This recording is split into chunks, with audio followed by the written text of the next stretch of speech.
Good afternoon, everyone. Welcome to our webinar today. We're going to go ahead and get started in just a few minutes. Once everyone is able to join us, we'll go ahead.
Hello, everyone. Thank you for your patience. We just wanted to give everyone a few moments to join the webinar that we're going to have today. First off, just wanted to say happy Pride Month. We're very excited to be together this month to go over this webinar with you all.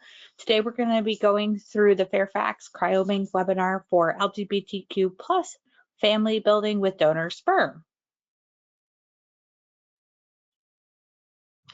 So today we have, leading this talk today, we have our cryobank manager, Christina Garcia. She'll be joining us here in just a second, followed by Doreen Bond, our manager of client services, and myself, Morgan Barker. I'll be on here moderating. Just a quick little note ahead of time, housekeeping note, we will be having a question and answer session this during the end of the webinar. So if you want to put in your questions at any point today, we will hold those for the end, but feel free to submit those as they come to you. And another note is that this presentation is being recorded. If you are not able to stick around for the whole time, or you want to share it with someone, you are able to do so. We will send that out this afternoon with a copy of today's video.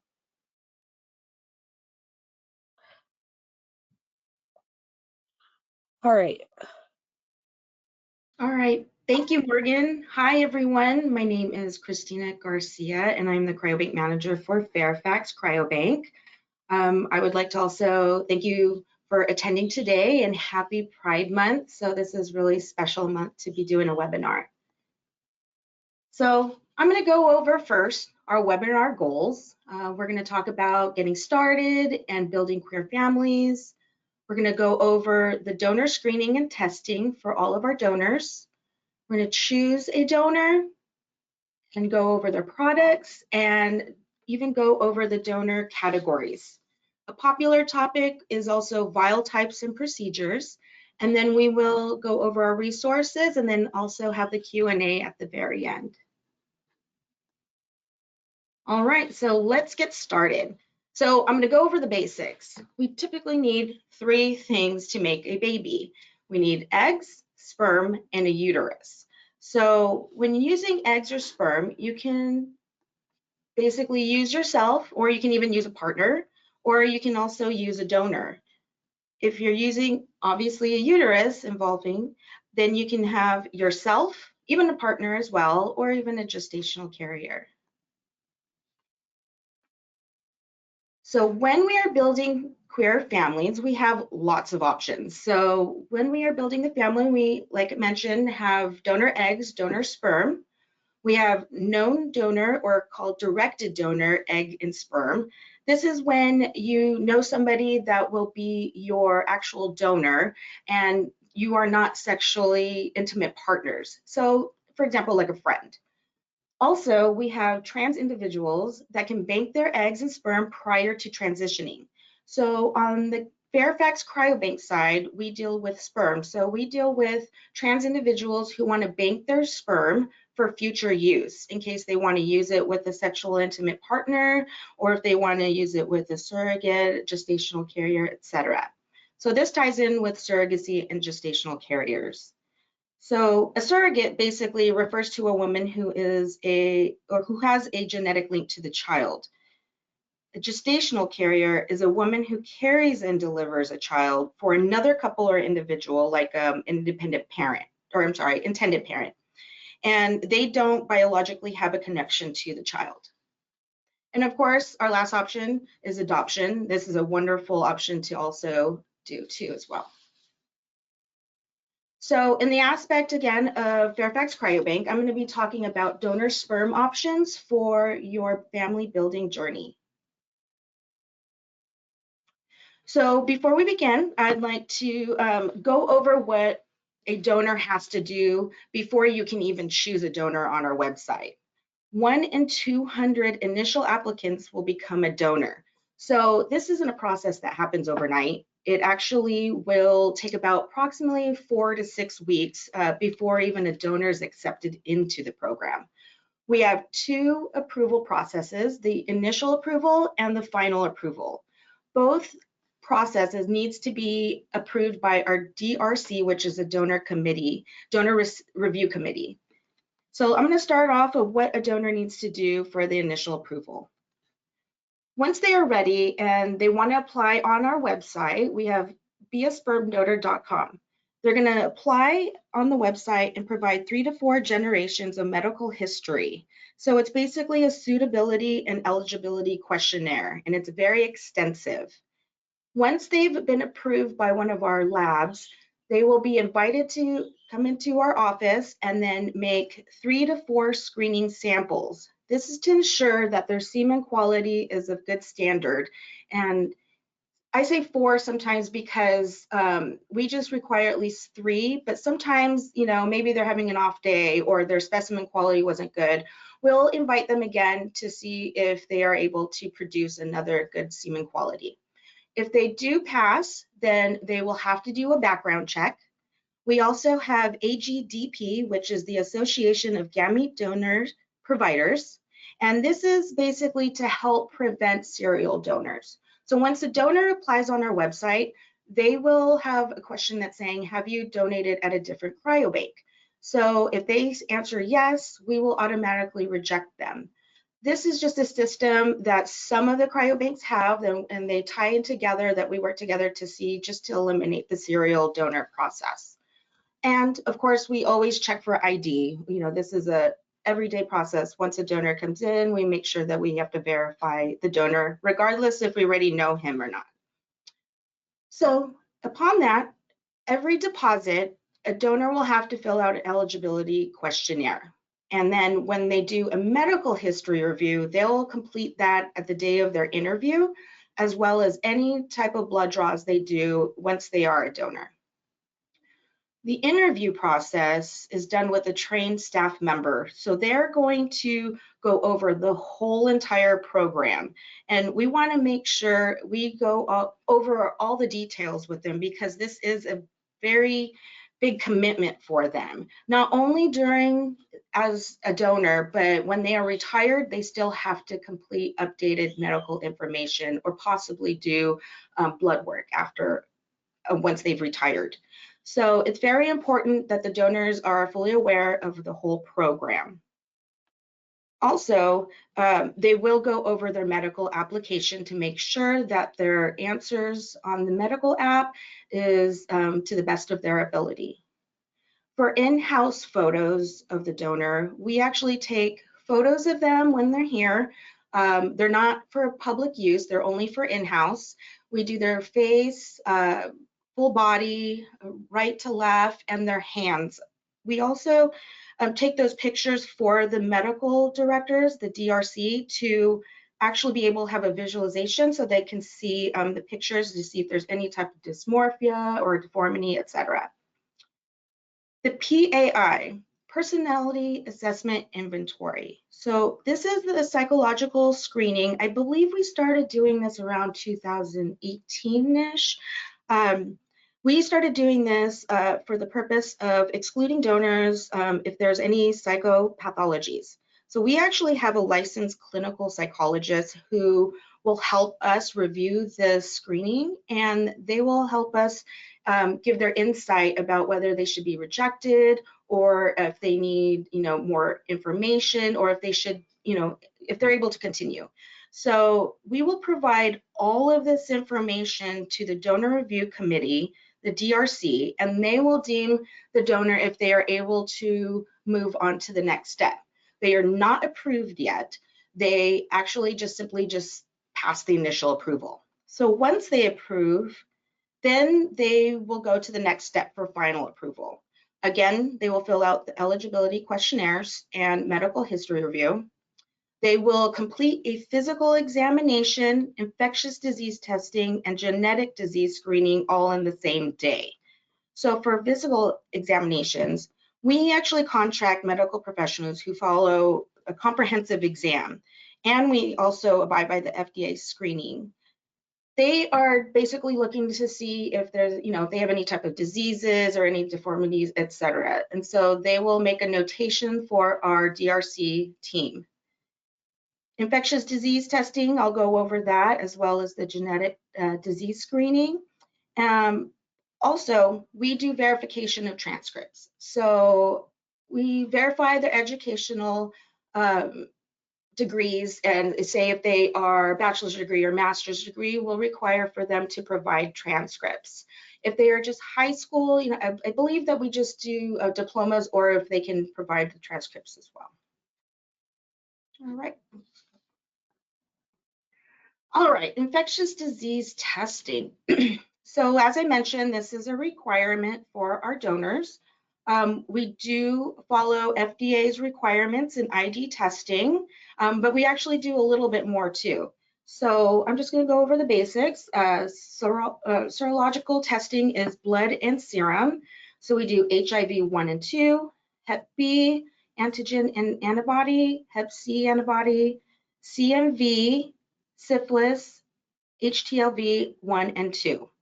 We also do PCR testing, PCR NAT testing for HIV 1 and 2, HTLV 1 and 2, HCV, chlamydia, and gonorrhea.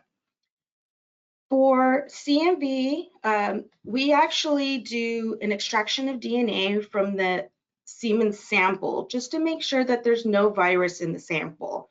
We also do this for herpes simplex 1 and 2 and HPV strains 16 and 18, which is related to cervical cancer. I believe we are still the only cryobank that performs the HPV testing. And we have an in-house laboratory at our Virginia corporate office called MIDL, their Molecular Infectious Disease Lab. I want to elaborate a little bit on the CMV, because I know people sometimes have questions when they see a donor. You choose a donor and you go onto their profile and it says that they're CMV positive. That doesn't mean they are positive for an active infection. That just simply means that they have been exposed in the past and carry out protective antibodies. We will do a blood test and also NAT testing of the extraction of DNA. If for some reason we do see that they're positive or have a virus, we will discard those infected samples right away. We do not sell those. And then we will also defer the donor. So medical providers are 50-50 on this, so we just tell everyone to just make sure to talk to your medical provider and ask their opinion on what they need, what their preference is. All right. Genetic testing. So I am not a geneticist or a genetic counselor. We do have a fantastic webinar done by our genetic counselor, Suzanne Seitz. So if you are interested, I think you could go on YouTube. There's also a blog, and I know it's on our website. So you can check that out. She goes over in major detail, step by step, everything that entails with the genetic screening. So highly recommend if you want to watch that. It's a really good webinar. So I'm going to just go over the basics. Chromosome analysis. This is where we verify the integrity of the chromosome. We do cystic fibrosis, hemoglobin electrophoresis. This is the beta and alpha thalassemias. Do SMA. And so with our expanded carrier screening, we actually started doing over 280 recessive diseases for our new donors in January 2018. 2022 in January, for our new donors, we tested over 502 recessive diseases. And I believe it actually increased this year to 514. So that's not all donors will have the expanded screening because obviously over the years, genetics has evolved. So if you have an old donor that you like, you can always go and check where the genetic testing summaries. It's located on the donor profile. You'll see on the right-hand side, and you can click on that to see what the donor, what type of carrier screening the donor did. And if for some reason they do have a carrier, we also have disclosures. If you really want this donor, you can sign off their disclosure and then you can continue with the ordering process. If you know that you're a carrier, you can also try to request with client services. They can direct you in the right direction. Sometimes we can request to see if the donors will test if they haven't tested for it.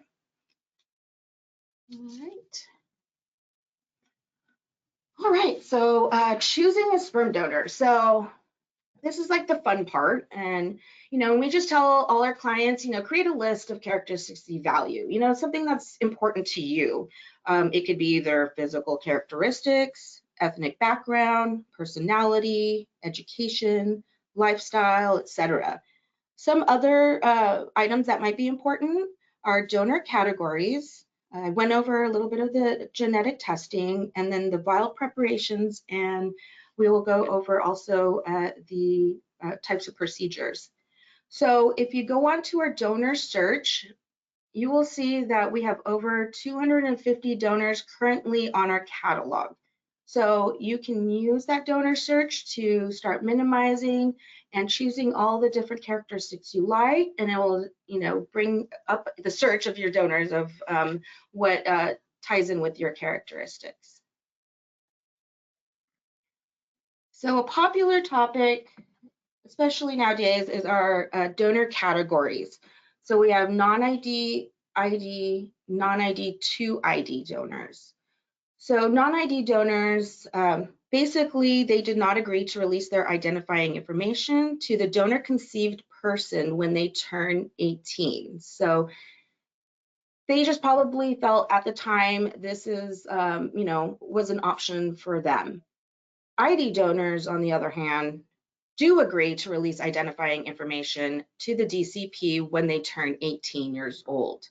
We actually started in March 2020, we actually started doing accepting ID donors only. We made this as a personal choice because the fact that, we want to grow with society and also give the DCPs an opportunity to know who their donor is. So I think this is a very important growth for Fairfax. So if you do choose an ID donor, you must have your child registered. So down the line, I'll talk a little bit more about that process.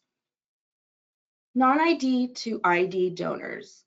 So California passed a legislation to actually allow non-ID donors to become ID donors. This happened in January 2020. It's not mandatory, but we do at least ask our donors annually to see if they would like to become an ID donor. And we've actually received a handful so far that they've wanted to change. And then you can see them on the summary profile, or you can call CS to see if they have changed to an ID donor. They will remain as non-ID on the website, but like I said, you can go on the profile if they are available on the website still. If not, you can call CS. When the DCP requests ID information at 18 plus years old, the process will be the exact same as if they were an ID donor.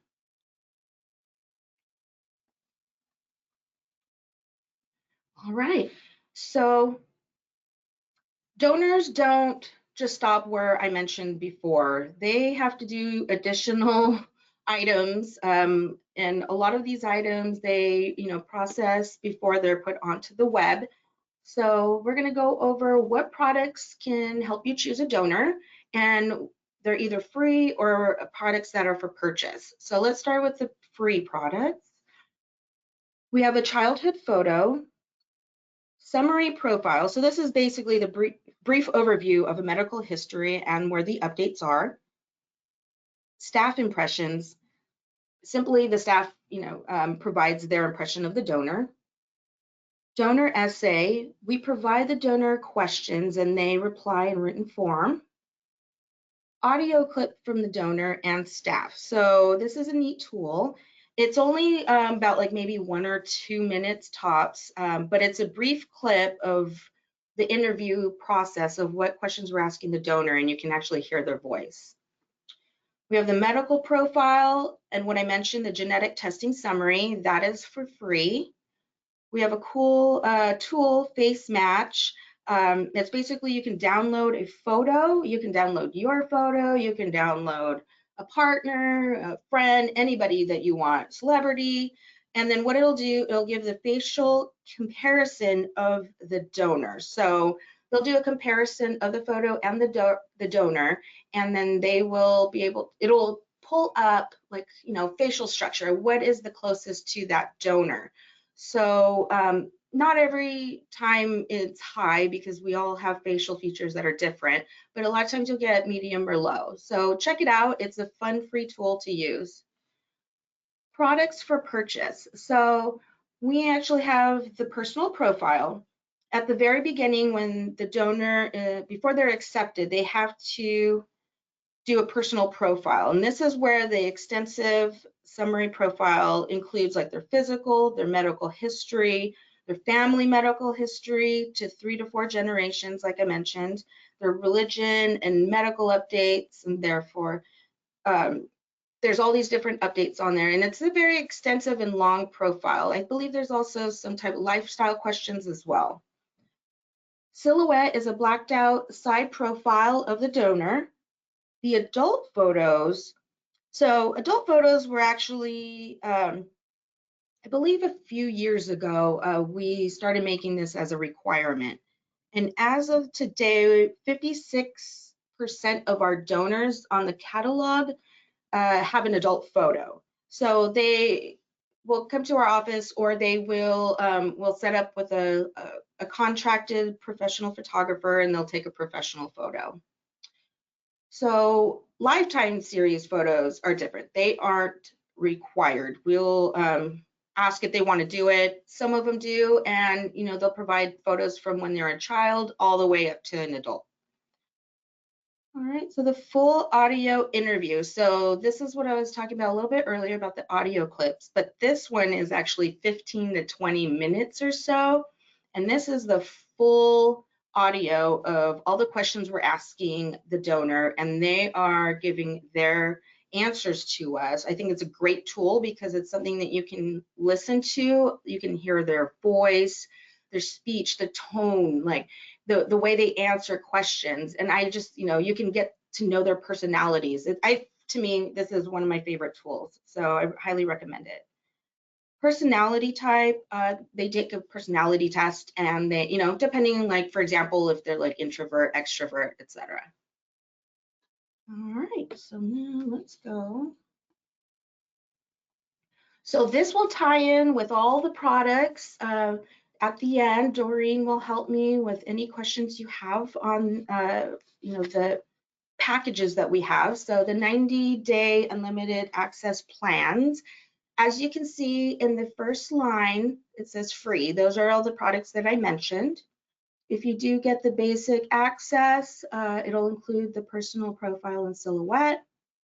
The full access will include everything in the basic access, including the full audio interview, lifetime photos, adult child photo set, and personality type. So if you see on the end, it says full access with Club Fairfax. It might look a little pricey, but believe me, the benefits are amazing. Not only do you get to access all of the donor information, you get to get 2 free shipping fees. It can cost a lot to ship, like, $300 to $400. So if you can get 2 for free, that is a good savings right there. Also, you can buy 5 vials and receive the 6th free anytime over the next 12 months. So right there, even getting an additional vial for free is very cost saving. And you get to preview new donors before others over the next 12 months. So I definitely highly recommend it. We might have a little secret code at the end for you, but let's continue to the next, and we'll talk about that at the end. All right, so we are at vial preparation types. This is a very popular topic because I'm going to talk about the type of vials that we have and the type of procedures that you possibly might need to use these type of vials for. So let's start in our key. I want to go over the different types of procedures. So we have IUI, intrauterine insemination, ICI, intracervical insemination, ART, assisted reproductive technologies, IVF is in vitro fertilization, and ICSI is intracytoplasmic sperm injection. So we have the 4 types of vials. We have IUI vials, ICI vials, ART vials, and ICSI vials. IUI vials are pre-washed with at least 10 million motile sperm. And then the seminal fluid was removed prior to the freezing process. These vials are primarily used for in-office inseminations. And because there are certain times when, if you're going to work with like a midwife or OBGYN, a lot of times they don't have a clinic that will wash the specimen for you. And then so they will request the IUI vials because they can just do the thawing process and then insert it directly into your uterus. ICI vials are not washed, but still have at least 10 million motile sperm. Seminal fluid was not removed prior to the freezing process. This is primarily used for home insemination, but clinics that do have the capability of washing the specimen can also use these vials. ART vials. We have IUI or ICI with at least 6 million in each vial. If you're doing like IVF, you can use 1 vial for IVF, or if you're going to do an in-office IUI or a home insemination, you can actually combine 2 of these vials for 1 procedure. So for example, if you're going to do an in-office IUI and your provider doesn't wash the specimen, you can use 2 IUI ART vials to do 1 procedure. If you want to do it at home, you can use 2 ICI for a home insemination. ICSI vials are fairly new. We basically have washed and not washed vials. These have 3 million motile sperm. So this can be used for IVF or ICSI procedures. Because the vials are a lot less in motile sperm, it's cost effective for IVF or ICSI. It'd be a lot of vials if you had to combine them. So we recommend these for like IVF and ICSI procedures. So let's go into the different procedures. Home inseminations. So home inseminations is a great topic that we also have because now we've been able to expand in shipping within the US. So this allows individuals and or couples to perform the procedure in the comfort of their own home. We do tell you, to use an ovulation predictor kit, and this will help you with your ovulation. And in the past, I've worked for a clinic. We actually recommend a first response, but you can use any type of OPK kit. You just have to remember because frozen sperm actually is lasts about for 12 to 24 hours. So you want a kit that will give you the precise timing of doing your insemination. We've had in the past, and I've experienced clients who have used Clear Blue Easy, but it's very sensitive, so it'll detect the hormone a little bit before the actual spike. So it's mainly we kind of recommend it like for sexual intercourse with fresh sperm, because fresh sperm can actually last for a few days or so. Definitely talk to a medical provider and you can get their opinion on that. Intracervical insemination, ICI. This is the sperm sample drawn into a needleless syringe. Then it's inserted into the vagina and released. The sperm is released close to the cervix. So the vagina, and this is a process where it's like a natural wash. And this is why you can use ICI vials, which is the most preferred for home inseminations. You can also, like I mentioned, use 2 ICI ART vials, also preferred for a home insemination. If for some reason we don't have an ICI or ICI ART vial available for the donor that you want, but there are IUI or IUI ART, you can actually still use these as well. So as I mentioned in the beginning, Fairfax can ship to your home anywhere in the US now. And clients doing the home inseminations do not need a physician sign off on a consent form, except for New York. So if you live in New York, then we do have information on how to proceed and how you have to get a physician sign off. You highly recommend going onto our website and looking up the details of what you need to do. For the rest of the states, we are able to ship to anywhere, and you do not have to have a home consent signed by a physician. So continuing with the home insemination, what do you need to do for a home insemination? So obviously, we still want to recommend speaking with a medical professional, see if this is the avenue you want to take. If you do, then what we'll have you do is choose a donor and see what vial type you can get. Again, mention ICI vial. Place the order with client services. We can either do a shipment to your home, or we have 7 sites where you can pick up. At the end, I'll give you all the site information.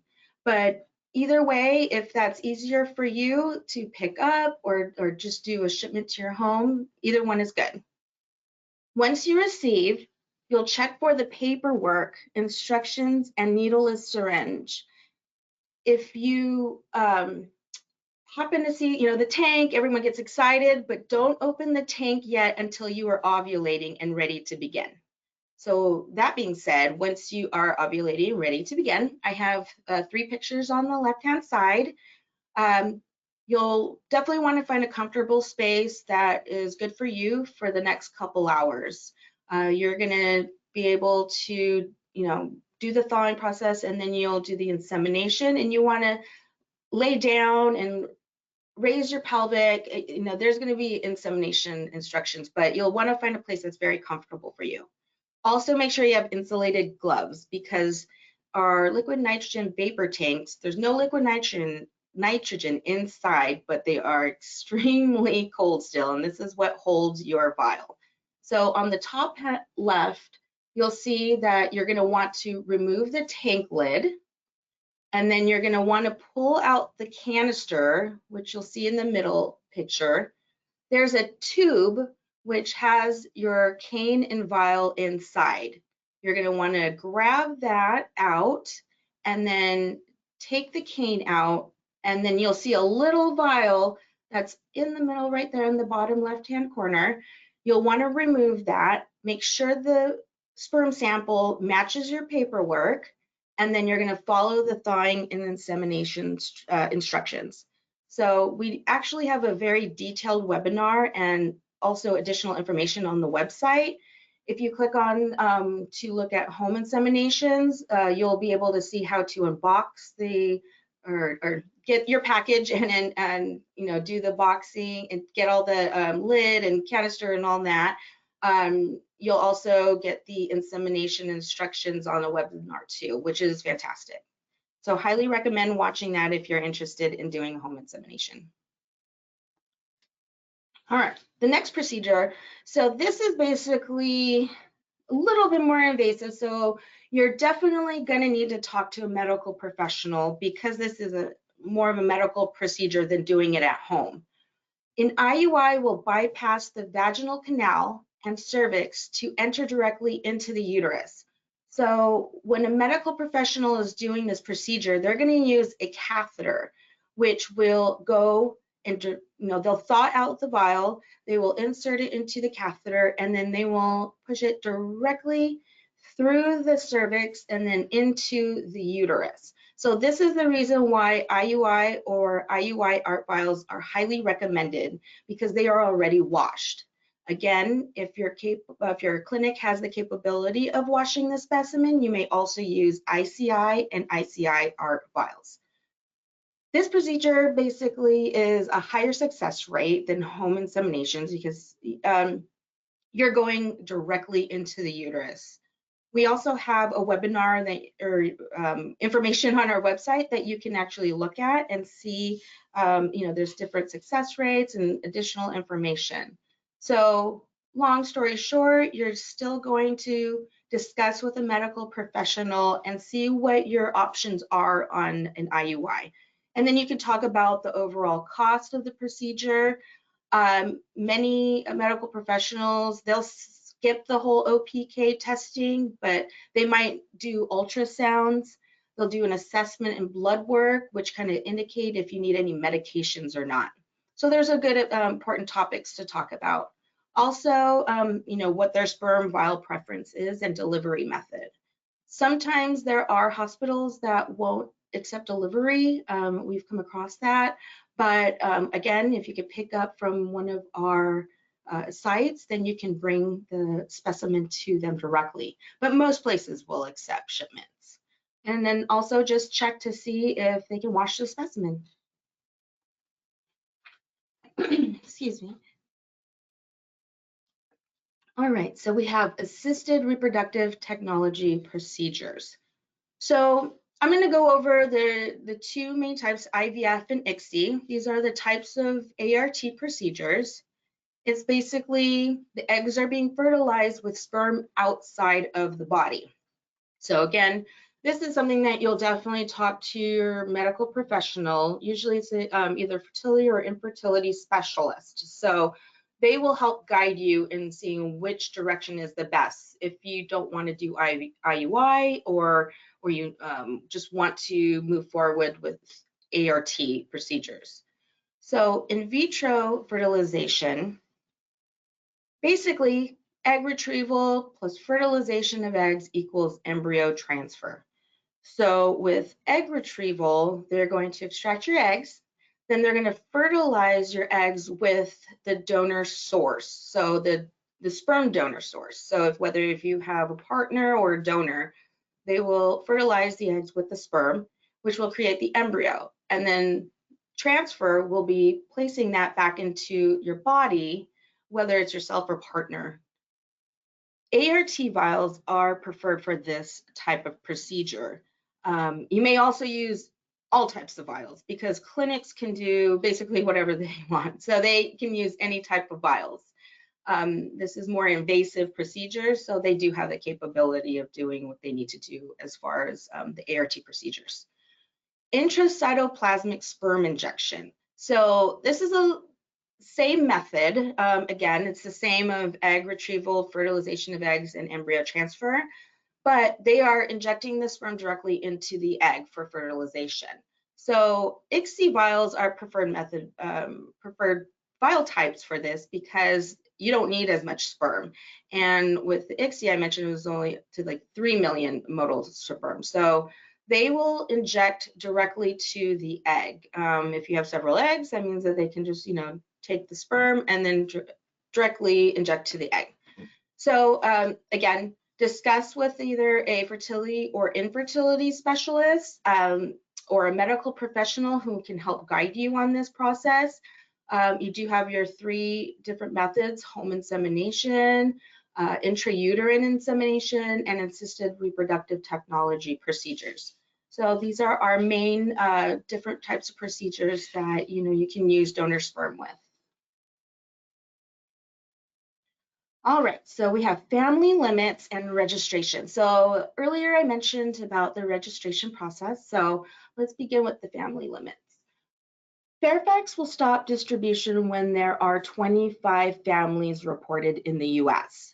We also distribute globally, but we also follow all the international regulations. For example, the UK will only accept 10 families. And then we have other countries that we ship to, but we have to follow their guidelines as well. So reporting births and pregnancies are very important because we need to make sure that we can monitor our family limits. And so that's why we always, we'll send a pregnancy form, or you can even go online to report your pregnancies on our website. If you choose an ID donor, again, this is the ID registration process. So a mother can complete the form on our website, or we can provide you the form. You just have to register your child. It will come directly to us, and then we'll input the information. So when your donor conceived person, adult child, turns 18, they will contact our cryobank. They'll fill out their own form and provide a type of ID like driver's license or passport or birth certificate. So once we get that information, we do as a courtesy and contact the donor for their preferred method of contact. We provide them allotted time frame. If they don't respond within the allotted time frame, we will provide their name, date of birth, and all their contact information. If you have more questions about that, you can also reach me and I can help you with that. All right. All right, we're getting close. All right, so we have resources. So we have our Fairfax blog where we provide all of our past blogs, current blogs, webinars, testimonials, all the informational blogs that could be helpful to you. Our Fairfax newsletter. If you subscribe with our newsletter, we can, you'll see where there's promotions, giveaways. The giveaways can be from partners of ours or influencers. We have testimonials, tips, whatever's new. And also a big one is that you can see what new donors will be coming out. Family forums, this is a good one too for a lot of our clients and now our DCPs. So all you have to do is register with our coordinator. Will be able to confirm your registration. So they'll confirm if you have a live birth with Fairfax Cryobank. And then once you're confirmed, you can go on to a donor forum and talk with other clients that have used the same donor. If you don't see your donor number, what we can do is start a new blog. And then hopefully down the line, other clients will be coming onto your new forum. For the DCPs, a lot of times they, have a non-ID donor. So instead of us not being able to give them information, they can sign up. We'll confirm if they are, a DCP for Fairfax Cryobank, and we will start a forum for them so maybe they can tie in with other siblings. All right, so we're getting down to ready to purchase. So first things foremost, we have a terms of use online. I highly recommend if you are even just thinking about the process, get it done. You can sign it electronically, and then the client service team will be able to have that on record, and then you can order online or contact client services. If you have any questions, our client service team is amazing. So they will help you from point A to point B and everything in between. They are very knowledgeable. They will help you with, if any shipping questions, any donor questions, etc. So if you have any questions, you can always call them, and they can also help you. But if you want to order, then you just have to have your order number ready, or order donor number, and then your vial types and number of vials you want. And then whether you want to store vials or we can ship, and again, we can ship to the other sites where you could pick up. We do have currently right now 7 locations. It's Pasadena, California, Fairfax, Virginia, Houston and Austin, Texas, Roseville, Minnesota, Philadelphia, Pennsylvania, and Miami, Florida. So these sites, you can actually pick up your vial, but you must order through client services because all of our inventory is at the corporate office. Other than that, if you have shipping to home questions, and you want to just check for availability, or if there's vials limited, definitely here's the contact information below. You can contact the client services and they will help you. All right, so as I mentioned kind of earlier, that we have a promo code today. So LGBT Webinar 2023. This can get you full and limited access for 90 days. And this code is only good until June 30th. So I highly recommend taking advantage of this. You will not regret it. It will, save you a lot of money, and this is a great opportunity to get started. So thank you, everyone. I appreciate it. I'm not a medical professional, but if I come across some questions I can't answer, I will be happy to get an answer for you, but I will do my best. But other than Doreen, our manager for client services, she's amazing and she can help with all the questions for client services. Thank you, everybody. I appreciate you, and happy Pride Month. Thank you, Christina. We already have some wonderful questions starting to roll in during your presentations. We're going to go ahead and get started with those. Just a reminder that you can submit those in the question or the chat panel, and we will go ahead and we'll try to get through as many as we can. The first one is for Doreen. It's about, let's see, photo selection for the donors, how to help with that. The client says, you mentioned that you can do a picture ID with the donor. Is it possible for the couple to upload a picture of themselves to find a donor that looks like them the most? Same-sex couple to females, I'm mask presenting and my wife wants to carry, but we want to find a donor that looks like me. Is this possible? Yes, so we're going to be able to, well, there's 2 kinds of picture matches. There's the one where you can upload a picture on our face match, and that can be a picture of anybody, anybody that you want it to be, you, your partner, a celebrity, but that is just going to look for similar characteristics. The photo matching service is done by one of our client services team members. Is more of a manual process, but yes, we'd be able to assist with finding a donor that looks like one person, or specific characteristics for you. Wonderful. And the next one is for you as well, Doreen. It's asking, let's see, do we have to purchase the extended profile per donor? So no, you don't have to purchase anything of the donor information. A lot of it is free. A lot of the really important information is free, like the genetic testing, some of the medical information. You can purchase the full access package on our website, either the $149 one or the Club Fairfax one, where it gives you full access to our website for 90 days. And you're going to be able to see all of the donors available on the website and all the information for those 90 days with that access package. You can also, if you only want to purchase minimal things, Like if you're looking at a specific donor and you specifically want just an adult photo of that donor and that's available, you can purchase that a la carte.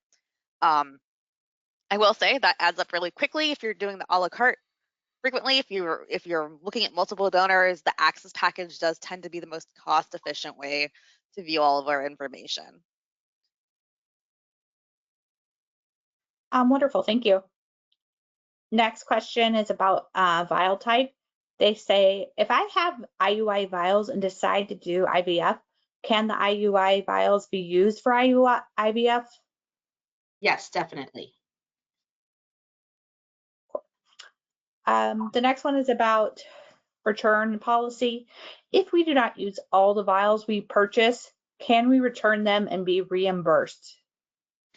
Yes, so we have a buyback program. As long as the vials have never left our facility, so say you purchase 10 vials, you store them all at Fairfax Cryobank, you only use 2 of them, you only have those 2 shipped to your clinic, then the 8 vials that you purchase, those would be eligible for our buyback program. You'd get 50% of the original purchase price back. Thank you. Next question here, it says, to clarify, all donors are now required to be ID donors. I have concerns of 10+ years from now, donors coming back and trying to obtain parental rights. How is this being handled? Great question. That is a great question. Well, definitely ID donors Fairfax just started doing it in 2020. So that was, before then, it was optional to be a non-ID donor.